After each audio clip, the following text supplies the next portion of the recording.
Welcome to it, sports fans. It is the MKT Show. I'm MKT, Cliff Central Sport. Great to have you with me. 20th of today. It is today. That's the date. You know, why do I need to tell you the date? Everyone's got a cell phone. Well, why am I doing that? Anyway, I'm MKT. That's Gareth Cliff. If you're not watching on YouTube, Gareth Cliff's right next to me, standing on top of a radio or a wireless if you're old. If you're old like me, you don't call it a radio, you call it the wireless. Good to have you with me. Hey, great weekend of sport, by the way. No show last night. I was busy recording something very, very exciting, which will be launched soon. Really looking forward to bringing that to you. And I think that's going to be fun. I think that's going to be so looking to expand Cliff Central Sport and expand my personal footprint. And I've had such great feedback, first of all. So let me start off on a disgustingly soppy note because I'm not really a touchy-feely person, but I like to be who I am, you know? I like to tell people how I'm feeling. I don't like to keep things inside. I'm so grateful to everyone who sent me emails and by the way, I like positive and negative feedback. As long as people are feeling and they have strong feelings, especially in sport, we have strong feelings, right? I don't just like sweet feedback. I love when people are, hey, you're wrong, this, especially when it's about sport and it never gets personal. It's one thing I love about sports banter. That's why I love doing this, is that, hey, give me all the feedback, good and bad, by the way. I'm all for good and bad. I don't ever just, as an adult, if you're in a solid relationship, you must always be willing to hear the good and the bad. They call it taking you take honey with the medicine, good and bad. So I just want to thank everybody who's been phenomenal in terms of sending emails. I've got so many emails. I didn't expect it, but you never expect things when you are so deep and passionate and working hard. So it's an awesome thing. And it's been about 7 months now where we've launched, and it's been awesome, but it's just the beginning. So expect a slightly expanded product and expect to see my ugly face a little bit more on something more exciting and perhaps on other platforms. So we're looking really forward to that. But the focus for now, and the reason you're here, I've done the soppy, boring stuff, Cliff Central Sport. Let's get into it. India were incredible. We'll talk about India and their historic victory against Australia. I'll talk about my thoughts on what that series means and why I think it happened. And then I'll talk about Chelsea's result last night and the bigger picture ultimately with Frank Lampard and my thoughts on Chelsea. Jacques Corson, how's it, my brew? If you're not South African, that's how we say hello here on this continent. As brothers and sisters in this country, South Africans say, how's it, brew? How's it, oak? And oak is not just the wood, it is a person, like a bloke would be in the United Kingdom. So how's it, brew, in, I believe, in the DRC, Jacques Corson? Hope you're staying safe. It must be boiling up there, but hope you well. All right, let's get into it. Let's get into the reasons. By the way, before I get going, click the like. That's that one if you like the content. It helps with the algorithm. If you click that. All right, let's get into it. Listen, India, unbelievable. They did the impossible, right? They did impossible. 327, you're thinking to yourself, Hazelwood, Stark, that magical guy Cummins. You start to think to yourself that three-pronged attack, it's really a fourth-day pitch because they lost quite a bit of day one and other parts to rain. So it's really a fourth-day pitch, not a fifth-day pitch. But you think to yourself, listen, with those three bowlers, Lions, I don't love him. He's not Shane Warne, he's not Stuart McGill, but he's solid, right? So he'll hold up an end and they'll rotate the quickies from the other end. It's India's second team. Of course they're going to win. Australia haven't lost to the Gabba in 32 years. I did not know that. 32 years. Like, that's almost impossible in cricket, especially Test cricket. It's such a volatile sport. And it's so hard to be good for 30 years. My God. But listen, there's two things. Number one, why on earth are Australia going soft? Like, what is with this pandering to the PC culture? Australia have never done that. And stop telling me about everything that's happened. Listen, Shane Warne got caught for match fixing. Mark Wall got caught for match fixing. They apologized and decimated world cricket after that for a decade. So don't tell me this is the first time Australia's had prickly things. Like, it's not the Australian identity to be the nicest people in the world. right? In the sporting context, at least. I've been to Australia. They got an edge. They're different. They're not like South Africans. They got an edge. That side. They're edgy people. It's just how they are. Now, I don't know if that's tied to their history and how the country came to be, but they are edgy people, and that's always been a part of their sport. What have you always thought about them? They're like, oh, hard bastards. Ugh, you don't want to play Australia. This team is the nicest bunch of like tiddlywink playing people I've ever seen. I don't get it. It's not Australia. Why now? So is it the sandpaper gate? Is it the racist the racist fans? It's like, hey, let me tell you something, right? Like I said, Mark Mark War, Shane Warne, they got found for cheating all those years ago. We like whatever. Australia's always got that. It's a part of their persona. It's a part of their charm, really, for me. It's like, yeah, you love to hate them. You love to hate them, but you're like, oh, damn it, they're good. So I don't know, like this thing of apologizing for who you are. And then, just by the way, the racist fans thing, I have bad news for everybody around the world who thinks their country's so much better. There's racists everywhere. Do we love racism? Of course not. It's a horrendous affliction for all of us as society, and we're working really hard. Everybody's working hard, and this idea that it's going to disappear tomorrow, that's ridiculous, right? But we're all working hard, and I don't want to get into whether largely society is trying to get rid of it. I'll let people make their own decisions whether they want to be racist or not. But generally, all good, decent human beings, which most people in the world are, for goodness sake, don't let the extremes of society represent all of society, is most people in the world are revolted by racism, right? They are. Like, I'm not going to let CNN and tiny fractions of a representation of one part, left or right, represent whether all of America is racist or not. I'm not going to let 5, 10, 20 fans on every cricket tour, maybe it's 100 fans in stadiums of 80,000 people in a country of 30 million people or whatever it may be, represent 30 million people. 800 people don't represent that. So, by the way, you precious little sweet petals around the world, there are racists in your country. They come in all sizes, all shapes, all colors. Don't tell me your country's so perfect. So now that Australia are being caught, and they've had a problem in the stands with racism before. We're not denying that. South Africa had a problem with Mackay and Dean. So I'm not saying it's not in their past in the fans. Yes, it happens. It happens. But don't be precious, right? Don't be precious and think, oh, in South Africa, oh, in America, oh, in Sweden, there's no racists. Get over yourself. There are racists living next door to you. So the Australia thing of the players feeling bad about that's the administrator's problem. I don't know why Australia are being soft as a cricket team. Don't ever apologize for who you are. You play hard, and if you're nasty bastards, be nasty bastards. That's who Australia are. I don't get it. The sandpaper gate thing, get over it. Like, it happens all the time. Hansie Cronje, by the way, for South Africans that want to be little precious things, Hansie Cronje wasn't that long ago. Herschel Gibbs, match fixing. Gulam Bodhi, match fixing. Those are our own people. Get over yourself. This is imperfect people who are very vulnerable, egotistical alpha males who are very vulnerable to match fixing, etc. Get over yourself about Steve Smith. Is he great? Yes. Did he make a mistake? Yes. I'm not a moralist. I've never been a moralist. Like, can we get over it? Is it something we can get over? Sandpaper gate? Yes. I can move on. Is he still the best batsman of his generation? Yes. But can Australia accept that pill and the pushback and move on? Like, stop being forced into being who you're not, because you can never operate at your best. So that's my first point. Like, this Australia team's soft. Let me tell you something. When I say the names Warne, Ponting, Clark, right, Boone, Border, you think, oh, bastards, hard, and they play the game to the edge. That's who Australia are. Be who you are. Don't make people make you fold. And that's good in life. But that's just how I conduct myself. And I've always liked that about Australia, to be honest with you.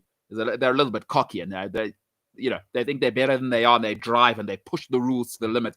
I like that in people. I don't know what's happened to Australia. I think it's revolting, and they should go back to who they are. And what you do as a cricket team is be hard, nasty bastards on the field. Let the administrators worry about PR. That's why the board members get paid $1 million or whatever they earn a year to go and deal with that stuff. Let them deal with the public pushback. Stop responding to Twitter, Steve Smith. Like, just be who you are. Be nasty and chirp on the field. It's international sport, for God's sake. I play club cricket. It's an ugly place to be. The higher you get in life, listen, to get to the top in sport, you got to be a hard bastard. You got to be able to look after yourself. This Australian team can't look after themselves. Bunch of softies. So that's my first. My second thing is, listen, they got a problem. Talent without leadership. I don't care how good the Australian bowling lineup is. Talent without leadership is useless. Tim Paine's not a leader. I'll tell you what Tim Paine was. What happened was Sandpaper Gate, and then they really needed a PC guy to kind of placate the masses on Twitter. That's all it was. Because number one, Tim Paine's not good enough to be in that team. He is not good enough to be in that team. You cannot average 30 as a keeper and also be a rather mediocre keeper, by the way, and also be soft. Because Tim Paine's like soft. He's quite gentlemanly. And by the way, I'm not saying there's anything wrong with being nice, but I don't want my test captain being a nice person. I know it didn't work in South Africa with Graham Smith, but I kind of like that edge. I've always said, in my leader, I always want a bit of you that I don't like. Patrick Vieira, Roy Keane, right? Because you know why? Your leaders at some stage are going to have to go against what you want for progress to happen. Leadership is a lonely place. Tim Paine seems like the nice guy that wants to get along with everyone. Nothing wrong with being nice. I don't want it as my leaders, because leaders need to make decisions at some stage alone that are going to go against the mob. And by the way, if you haven't read Douglas Murray's Madness of Crowds or any psychoanalysis, always, folks, always, Socrates said it 3,000 years ago if you're into philosophy, always, and I say always as a 99% of the time, the majority is wrong. Nazi Germany, the majority was wrong. And I can give you multiple examples. Slavery, the majority was wrong. Listen, people are terrible at making decisions when it's by committee. Don't make decisions by committee. They are often the worst decisions you're going to make. The majority is always wrong. Listen, we just had something happen in America today. We've seen our people vote in our very own countries across the world. The majority is often wrong because they don't make their own decisions. They are thinking as a crowd, and it is dangerous. Passive consumption of information. So stop pandering. T-Pain is pandering. He's PC. He is not a leader because he doesn't want to take a pushback. I mean, previous game, he was chirping, and then he apologized. What are you apologizing for? You didn't do anything illegal. So that's my problem. T-Pain, not good enough to be in the team. And I'm afraid, look, Border, Taylor, War, Ponting, Clark, and Smith. All brilliant. And you never had to think, I wonder if that guy's good enough to be in the team. Number one, be good enough to be in the team. Who's listening to T-Pain? Folks, talent needs to be managed, and it must. This is why I always say to people, it's harder for Leo Messi at Barcelona than Danny Ings at Southampton or Grealish at Aston Villa. People always say, oh, but Messi's got all these great players around him. Excuse me, when the standard's that high, you'd better deliver 90% of the time. Nobody cares if Danny Ings delivers 3 out of 10 times. Nobody cares. Jack Grealish, do what you want. We don't care. It's harder at the top. It's lonely at the top. And in order to manage those egos, Tim Paine is not it. Because you also need to fire up those egos. No, you think Cummins is fired up by T-Pain? You think Stark? Listen, they just had Steve Smith. Before that, they had Michael Clark. Before that, they had the greatest test batsman of all time, Ricky Ponting. Before that, they had the greatest test captain and Steve Waugh of all time. Before that, they had Mark Taylor, one of the greatest openers of all time. Before that, they had one of the greatest batsmen, and he's gone over 10,000 runs as well, in Alan Border. So don't tell me Australia don't have pedigree and legacy of what they look to. T-Pain could not tie the shoelace of any of those people. And don't be a moralist to me, please. In this country, people still praise Hansi Cronje like he's the second coming of Jesus Christ. Don't be a moralist. I'm not a moralist. I want to win. And listen, I get a lot of emails about pushback. I don't want sportsmen being role models. I don't care about that. Right? Your teachers, nurses, you parents, you brothers and sisters of people, you be the role models. Sportsmen are paid to compete and win. Now, can we take something from them? Absolutely. Hard work, determination, obsession with a task, working to a task, working in a team. Those are tiny slivers we must take of them. But nobody's ever said sportsmen are rocket scientists. All right? I don't want to have my philosophical inquiry about how I should treat my wife being set by Cristiano Ronaldo. That's your fault. As society, that's your fault. Wanting sportsmen to be role models is your fault. No sportsman has ever asked for that. The fact that he gets paid a lot of money, he does not get paid to raise your little child so you can leave your child on a cell phone and on Twitter while you do whatever you want. That's not on sportsmen. They don't need to be role models for me. Go and win. Australia are getting too soft, and Payne isn't good enough. I'll tell you what needs to happen if Australia are serious. Get rid of Tim Payne now. He's 36. There's nothing to hang on for. He's not going to make the next World Cup. It's over. Like, stop worrying about PC culture. Move on.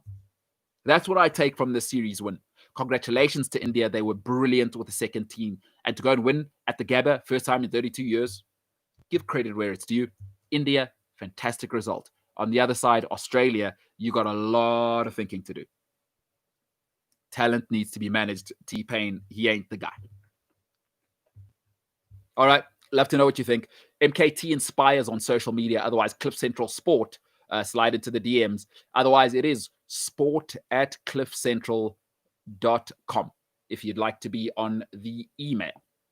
All right, take some comments before I finish up. Would you look who it is? It's good old Jesse Randolph. Good old Jesse Randolph. Mr. Arsenal himself says, I agree, Arsenal cannot rely on youngsters, but you can't take them out now. They are outperforming the more experienced players. All right, so let me address that. Jesse, I totally understand. That's not the youngsters' fault. When I say you can't rely on youngsters, that's Arsenal's fault. That the experienced players need to step up, right? As we saw, Smith Rowe is brilliant, the mercurial talent. Saka, well, I mean, he's the real deal. But with 18-year-olds, you have to expect roller coaster. And when they have those roller coaster moments, you mustn't blame them.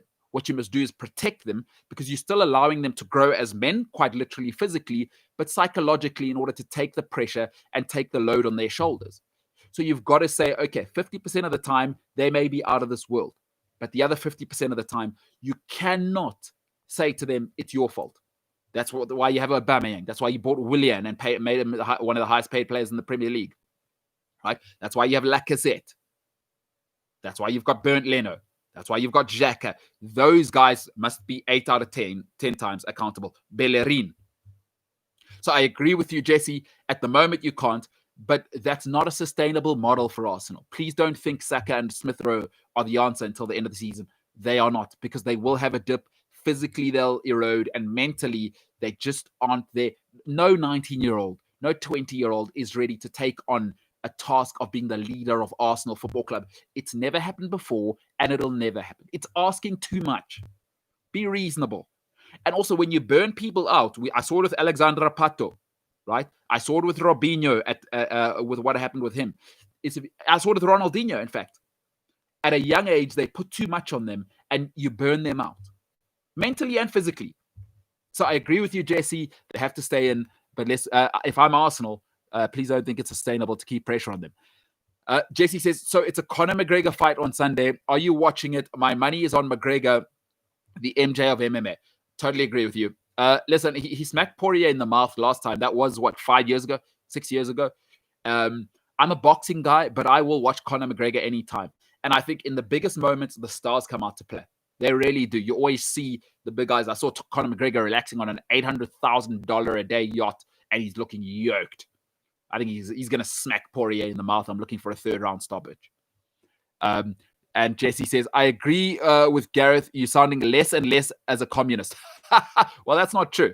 I've always said I'm a theoretical Marxist. That's a whole complicated web, Jesse. We don't have the time. But I am what I am. I am what I am. That's very funny. If you don't listen to that was something that guy over there. His name's Gareth Cliff. He said it on the Gareth Cliff show, the GCS. So you can listen to that. That was on Tuesday. So that would have been Tuesday the 18th. You can go and listen to what Jesse's talking about there. All right. I like that, Mr. Arsenal. Okay. Let's move over to this. Let's talk about Chelsea and Lampard. I mean, what's the outrage? I mean, once again, Twitter, all the everybody saying, fire Lampard. It's not good enough. He's got to go. Lampard's got to go. This is not good enough. Hate him. Listen, Leicester showed all of the problems at Chelsea yesterday. What is it? It's raw, it's young, and they don't know who they are. Because you know what you can do in life, right? Is you can rattle a 20-year-old. You can manipulate a 20-year-old, an 18-year-old. You start to get to my age, if you're still being manipulated at 34, 35, I start to worry about you. Because at 35, quite frankly, I don't care what you think about me. I'm going to do what I'm going to do. I want to be a good person. But yeah, whether you like me or not, I can live or die without you. You can move on. 20-year-olds, they need to be told all the time it's going to be okay. 18-year-olds, they need to be told all the time it's going to be okay. And Chelsea looked like that yesterday. Because what Leicester is a bunch of grown men, a cultured side, we say in football. And they took advantage of naivety, a raw Chelsea, no leadership at Chelsea.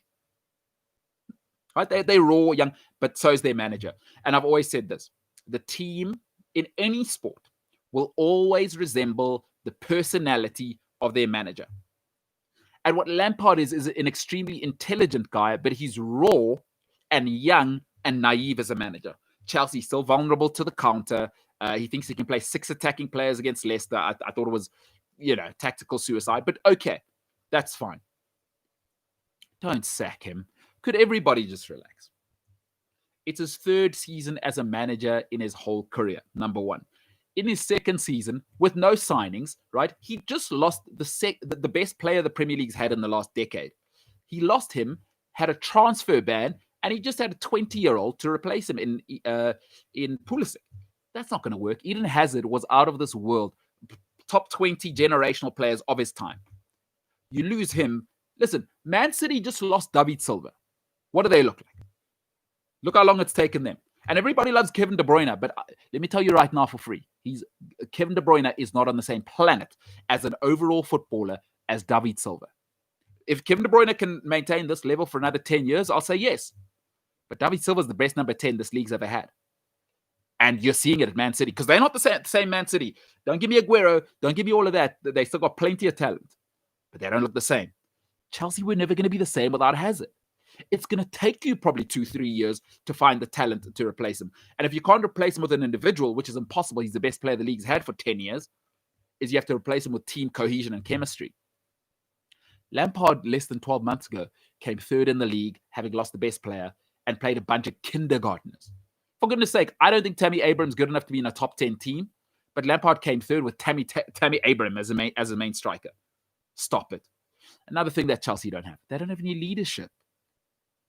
Thiago Silva's 36 and he can't speak English. There's no ways he can translate his leadership skills to the guys. Yes, they can follow his example. Yes, they can admire him, but at some stage, you need to be able to bark at guys. You need to be able to reach their souls. And the way we do that as human beings is language. This thing that we've developed over the last 20 to 30,000 years. Thiago Silva can't lead. He's 36. He's on his way out. Everybody knows that, right? Josepa Azpilicueta, for all of his greatness that he's been at Chelsea, he can't get in the team. So yes, he's a locker room guy. Those are the only 2 leaders at Chelsea. I'll tell you something. People keep telling me, yeah, but Jose won straight away. Folks, let me just name some of the players Jose Mourinho had immediately, and he brought some with him. Ricardo Carvalho, Paulo Ferreira. He just brought them from back-to-back trebles at Porto. They swept Europe for 2 years in a row. They were part of that core team. Ricky Carvalho, Paulo Ferreira. All right, let me give you a few more names. John Terry, heard of him. Ashley Cole, part of the Invincibles, heard of him. Michael Essien, heard of him. Claude Makelele. Claude Makelele left Real Madrid and the Galacticos fell apart for 10 years. They didn't win a Premier League. They didn't win a La Liga title. Zinedine Zidane, by the way, only won La Liga twice. They fell apart when Makelele left. He was the best in the world at what he did. Iron Robin was the best winger in the world. He was the hottest wunderkind in the world. Heard of him. Damien Duff was one of the best wingers in the league, a grown-up. Heard of him. Didier Drogba had just single-handedly led Marseille to a Europa League title. You heard of him. Folks, grown men. Michael Ballack, have you heard of him? He brought all of that in. That's established leaders. I think Chelsea at some stage, Peter Cech was the captain of his country at 21. Leader, man, grown man. Peter Cech was a grown man at 21. Folks, Chelsea had 8 international captains at a stage in their starting lineup. Michael Ballack was a rotation option. He's probably Germany's greatest midfielder since Lothar Matthäus. You can have it how you like it, but I'm telling you, Michael Ballack is the most generational, complete midfielder they've had since World Player of the Year, Lothar Matthäus. He was a rotation option in Mourinho's squad. So don't give me that. Don't give me Lampard must win immediately. You're not being honest. So let me tell you the other part of why Lampard shouldn't go. I tell you what, as a Chelsea fan, I don't want to be Man United. Because Man United sacked David Moyes after 6 months. Right? 8 years later, 1.5 billion pounds later, six times they've been in Europa League in 8 seasons since Fergie left. Right? £1.5 billion spent. And they're back in the same place where they were with David Moyes. Folks, instability, you cannot win long-term with instability. And let me give you the other reason why it was easier for Jose to win. I love Jose Mourinho. But when Jose came in, right, the Invincibles were old and tired. Vieira was leaving. Fabregas was kind of not loving it, right? Henry was going to Barcelona. It was all starting to fall apart. It wasn't the Invincibles. And Fergie's team was at the end of a cycle. So when Mourinho came, there was just Man United to compete against. That's all he had to compete against.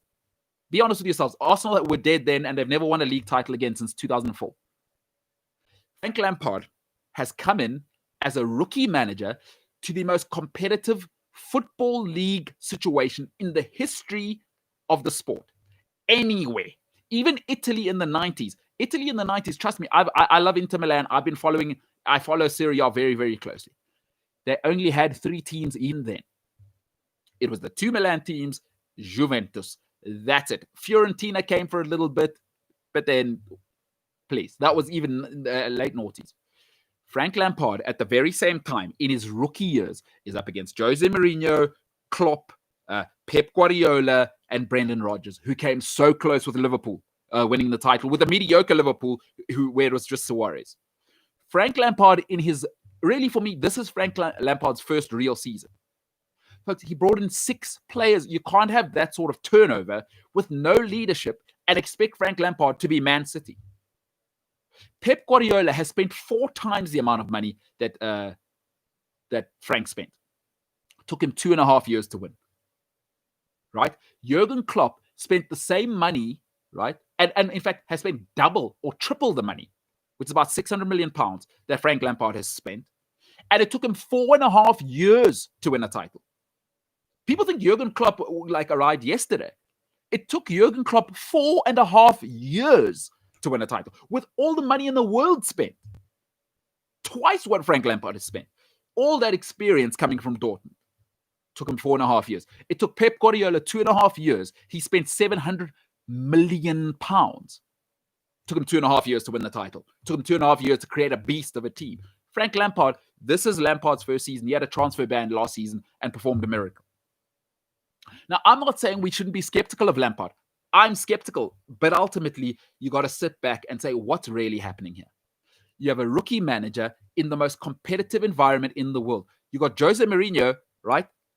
That ramps up the pressure. He's at Spurs. They're spending money. And now, unlike Fergie and even Carlo Ancelotti when he won, even Antonio Conte when he won, everybody has money now. Everton have money now. You think Carlo Ancelotti, with all that money, with all that quality, can't manage? When Jose was in town and winning, it matters when you land in business, folks. Jose just had Fergie to compete against. Arsenal were dead. It was the beginning of their death then when Jose came. And he was what you might call the coup de grace. So let's just have some context, please. Let's have some context. And Chelsea's big problem now is that everyone who's good is young. And Ziyech, by the way, people must stop telling me, oh, he won in Holland. Holland is not England. He's not a leader. He's a flair player. He's going to take some time to settle in because the Premier League is brutal. The Premier League is brutal. Every week you are playing international quality, right? In Holland, you're playing international quality. Maybe when you play Feyenoord, that's it. The rest, they call it the Farmers League. You're playing nobody. Thiago Silva, I think he's learning that in the Premier League, in the big boy league, it's not PSG where every week you're playing against guys that could be accountants the next week, for goodness sake. So have some context. Because I'm telling you, you don't want to be Man United. Because Man United sacked Moyes, LVG, Jose Mourinho, Ryan Giggs didn't work out. and you're back at Ollie. It's 5 managers later, and you could have stuck with David Moyes and the £1.5 billion you've spent and the 8 years you've wasted. You could have just stuck with Moyes and been where you are. Folks, you need stability. And in order to be stable, you need one thing. And one of my mentors always says this to me, and I still don't get it, and she keeps reprimanding me for it. In order to establish culture, you have to be deliberate about setting standards. And standards take time, especially if you don't have leaders in management. And management in this case is the captain. Azpilicueta can't do it on his own. When Jose Mourinho came, he had Ballack, right? He had Makelele, he had Ashley Cole, he had Peter Cech, he had John Terry, he had Ricky Carvalho, right? He had Didier Drogba. Those are all leaders. Jose doesn't need to keep an eye on the culture. All of those guys are dogs and they expect to win immediately. Right now, Pulisic's still finding himself as a player. Havertz is still finding himself as a player. Chilwell's never won, right? Reece James, he just left high school. Kurt Zuma has no idea how to win. Thiago Silva is not the same guy he was at 30 years old. He can give you a bit of leadership, but he can't speak English.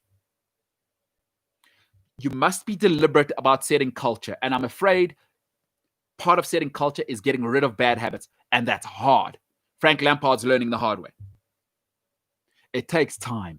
Folks, he performed a miracle last season. If he comes top 4 this season, he's already got them into the knockout phase. Give the guy some time. Because I'll tell you what, everybody, and I'll finish off on this. Everybody holds up the totem pole. Who's the greatest manager in the history of the Premier League? Fergie. And everybody has this idea, right? I keep having to bust this myth. Everybody thinks Fergie came in the league, won straight away, and United were the dynasty. No. Alex Ferguson took 6 years to win a league title. It's famous that he was nearly fired before an FA Cup victory, and they won that night, and he went on to keep his job, and the rest is history. Alex Ferguson took 6 years to win a title. And by the way, Alex Ferguson in that time outspent the rest of the league in terms of money spent. Don't believe me? Go and look on the internet yourselves. Alex Ferguson in that first 15 years being in the Premier League outspent the whole league. That's why Man United were dominant. It wasn't just the kids. Chelsea came along. They were disruptors. They outspent United. And what happens when you spend on high-quality coaching, high-quality players? You win. Frank Lampard right now has kids, no leadership. You have to be deliberate about setting culture. Chelsea have raw, talented kids. But just like Australia with Tim Payne, I don't care how much talent you have. If you don't have leadership that understands how to win, you will not win. And Carlo Ancelotti won in his first season. Why? He had all of Jose's leaders in that team. Jose's dynasty won for Carlo Ancelotti. And listen, Carlo is great on his own. But he mustn't tell you that John Terry, Frank Lampard, Didier Drogba doesn't help. Michael Essien, folks, that helps. Ashley Cole, that helps. Roberto Di Matteo, he had all those legends carrying him. David Luiz at that stage was an animal. Folks, please, with the Frank Lampard thing, Twitter, like all the Twitter heads, right? Folks, it's a business. You cannot win in business without stability. Can you win 1 year? Yes. You're not going to win for 5 years. Manchester United are finding out the hard way. You keep firing people, this is what happens. Inter Milan, AC Milan, you know why they've been such a mess for the last 10 years? Because the manager doesn't last 6 months. Folks, it's the same in your personal lives. And if you're grown-ups, most people that listen to Cliff Central are grown-ups, is you know what happens when you're a grown-up. What do you have to do? If you want the things you want, whether it's in your job, it's in your relationship, it's in your business. If you're in sales, you'll understand this better than ever. In order to win long-term, you never go with your best year or your worst year. Your character is whatever's in between. And that takes a long time. Winning habits take a long time to establish. If you're a grown-up, you're in a relationship, what do you have to do? Is with your partner, she, he, they'll say, hey, I don't like it when you do this. I don't like it when you do that. So what you do, in the moment, you suffer first, and then you get the delayed gratification because you lay the foundation. You go, okay, what's the balance here? What does it take to keep my partner happy? What does it take to keep the kids happy? What does it take to keep the mother-in-law happy? Suffer now, win later. You establish a foundation with your partner in your home. If you want to have a successful relationship, it's hard because what do you have to do? She'll tell you, listen, I don't like that you drink on Sundays. I don't want the boys here all the time because this isn't a frat house. That's a standard. She's not being she's not being mean. She's not being nasty. If you got a real woman in your life, she sets standards. And that can be painful for men. I know it's all about our ego, but she's setting a standard. She's saying, hey, on this team, we want to win. This is no longer a house, it's a home. That's painful. But what do you do if you're a grown-up and you're a real man? You swallow that bitter pill and you go, you know what? Suffer now, win later. Weight loss, it's the same thing. You suffer now, so you don't eat chocolate for breakfast, right? You take carrots to work. You suffer now, win later. In business, it's the same. Strong leadership, you hurt a couple of feelings, you learn how to win, and that hurts up front. It hurts up front. Alex Ferguson took 6 years. He got rid of the rubbish. He got the winning mentality in. It took him 6 years. Jurgen Klopp got rid of the rubbish, took 4.5 years. And then he went and won. Suffer now, happy later. Chelsea, relax. You don't want to be Man United for 8 years. Because Man United right now, I don't care what people say about Ollie. It's a circus. But I tell you what, to give yourself a chance in the next 5-10 years, Lampard must establish the culture. Listen, Frank Lampard may not be the guy. It's okay. But at least let him establish a culture to say, here are the standards. Then bring in your next guy and he'll take over from there.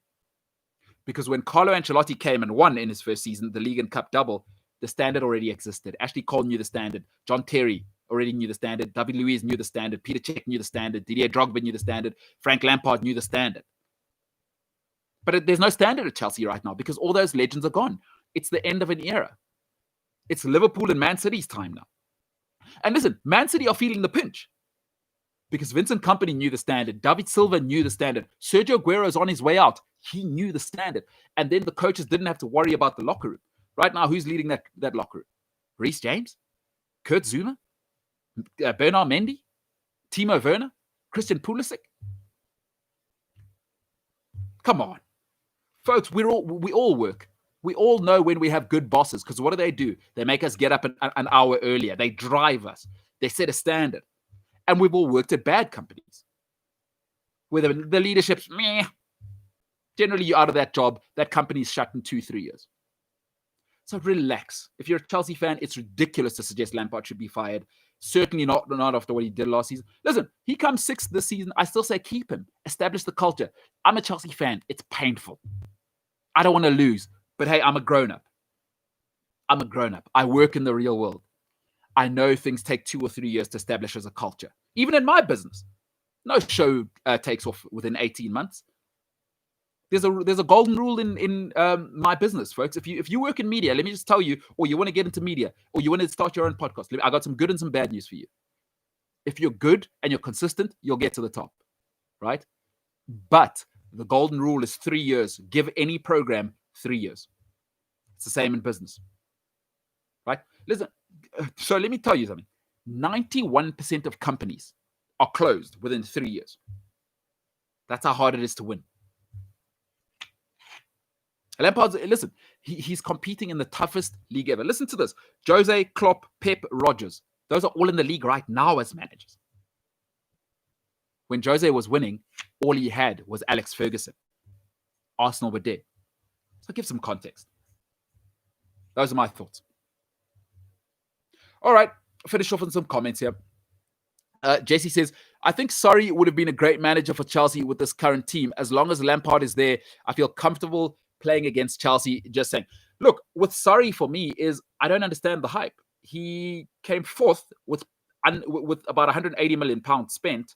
I don't like the Europa League. I think Chelsea standards are higher than that. Lampard came 3rd in a more competitive league with a transfer ban. So for me, I think I can understand why people feel Chelsea are soft this season. They are soft. But they just got 6 new players and no leadership. So, Jesse, I hear you. If you're Arsenal, I disagree. I think Sarri was outdated. And you've seen what's happened with Sarri. He's gone to Juventus. What happened? Even Napoli, that was 2 years. They got rid of him. That wasn't going to last. You can't be rigid anymore. This league is no longer. Fergie was the last of a dying kind.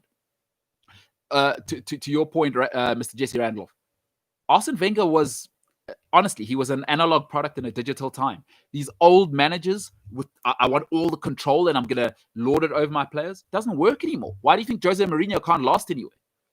With these young players, that doesn't last. That doesn't work.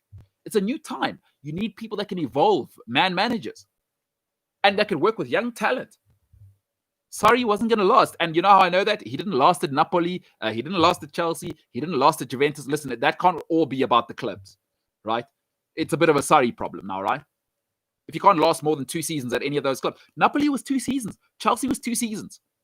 Juventus was 2 seasons. So that's not a blip. That's kind of a trend now. That's who he is.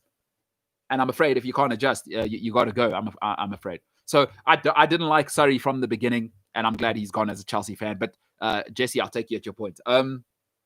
Jesse says, Maguire looked really good against Liverpool. He looks like a captain now. I won't lie, Man U is slowly making me nervous. Jesse, I like to look at people over 38 games because I remember a time when Arsenal won 20 games in a row under Unai Emery. I remember a time when Man United won 20 games in a row again under Oli as well. I remember a time when Chelsea were top of the league and everybody says rah rah. Listen, it's it's easy for everybody to win in short spurts because it's not a talent problem. They'll hit a bumpy road. Every season has bumpy roads. I know what Pep can do. I know what Jose does when things get hard. He manages the team. Let's see what happens to Oli around sort of because the pressure's not really there now. Nobody thinks they're going to win the league. I tell you what, if they're still top of the league middle of February, I'd like to see then how he manages it. And then I can see who you are. Because for me, true character is only when hard times come. Right? This pandemic has shown all of us is even your bosses, your wife, your mom, your girlfriend, your boyfriend, is now we know who the leaders are in society. Because when there was all these distractions, everybody, it's easy going, everyone's doing well. But now the anxiety strikes and businesses are shrinking, salaries are shrinking, is, character. They say this, fatigue makes cowards of all of us. And in that time, when you're fatigued, you get to the core of someone's character. So when the pressure comes, you get to see who people really are. And I'm sure, I don't need to tell anybody, I'm sure you've heard it from every Tom, Dick, and Harry who thinks they're a psychologist, that now in coronavirus, you've started to see in the lockdown who people really are. Those close to you, girlfriend, boyfriend, mom-in-law, dad, people close to you who you thought, oh, these are functional people. Ollie's going to get his chance under pressure should they be top of the table. And then I'll see who he really is. Because right now it's all hunky-dory. It's going well. So I'm not nervous about Man United, to be honest, because I like to see what you do over a consistent period of time. Leicester won the Premier League once. Meaningless to me. Not meaningless. I mean, it was a miracle.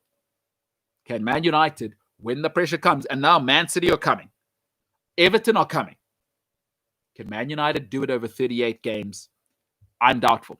Because I saw... The problem is this, Jesse. Everyone likes to just... we're prisoners of the moment. Everybody says, oh, look at Man United now. I saw them against Crystal Palace. I saw them against Istanbul, whatever that team's called. I saw them against RB Leipzig, who are not a very good team. I see them being in the Europa League. So we must always, we must never just look at what we want to look at, because Man United fans want me to look at the Premier League only. It's like, no. I saw Crystal Palace. I saw that. That also happened. Yeah, Istanbul also happened. And by the way, Leipzig also happened. And you are in the Europa League. So I'm not as scared as you are, Jesse. Listen, as an Arsenal fan, I can understand you should probably be scared of everybody. It's been a rough 17 years. But for me, listen, I've watched Chelsea win 2 titles in the last 6 years. I understand what it takes to win. I'm not sure United can do it. But Maguire at the moment, give credit where it's due. Man United at the moment are looking good. Am I nervous about them? Absolutely not. Absolutely not. Man City are going to walk this thing. But Jesse, I hear you. As an Arsenal fan, I'd be nervous. As a Chelsea fan, I've seen teams win titles. You must remember, Jesse, for me, over the last 10 years, I've watched Chelsea win titles and Europa League titles and FA Cup titles, and be in cup finals. So for me, I don't get excited about 3 months of success, because that's not success to me. 38 games, then we can talk. All right. I'm MKT, and you could have been anywhere with anybody tonight. Thanks for the comments. By the way, looking forward to all feedback. sport@cliffcentral.com. MKT Inspires on social media.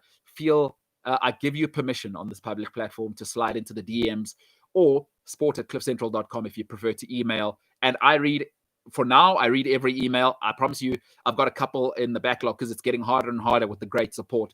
But I will do my best to get to all of them. Sport@cliffcentral.com. Otherwise, Cliff Central Sport on all social media platforms. Looking forward to all of that.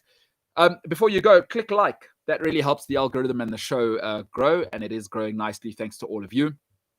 For tonight, though, let me know. Let me know some of your opinions, and would love to hear from you. Otherwise, for tonight, you could have been anywhere with anybody. You chose to be with me for whatever reason.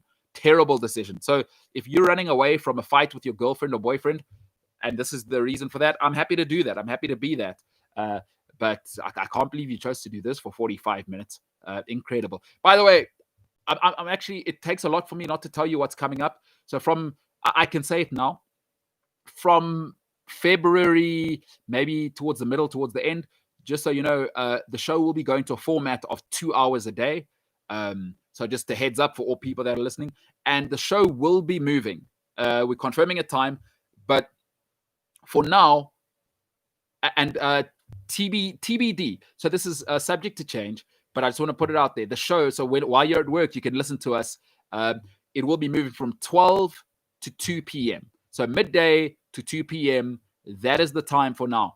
In your emails, feel free to let me know, because I know a lot of people listen to YouTube stuff at work. I know I certainly do. I'm in the business, but I know people like to work with earphones in. So if you'd like to listen to some sports talk and you can get involved, and from now, if you've got some suggestions, what time would you like to listen to this? Because right now, I understand we're competing with a lot: TV, radio, girlfriend, boyfriend, mom. There's all sorts happening right now. So the show will be moving, by the way, from 12 midday to 2 p.m. in the day. So just know that the show is moving to 2-hour format. That'll be happening. I don't want anybody acting surprised. That'll be happening in February. Look out for that. So we're not sure on the date yet when we'll be moving to that. Expect a quality upgrade on everything you see, but also a time change, 12 p.m. to 2 p.m., subject to change. But for now, that is the time. Let me know what time you think would work for you. But for me, it's a time I love. You're at work. Your boss is screaming at you. You got to get through paperwork. You might as well listen to some sports talk and the latest sort of sports talk from around the world. Would love to hear from all of you. Sport@cliffcentral.com. Otherwise, MKT Inspires on all social media. For tonight, yeah, you chose to be with me. Been through that already. I'm MKT. This is Cliff Central Sport. That's Gareth Cliff. Before you go, click like. This is the MKT Show. But for now, we and I am the hell out of here.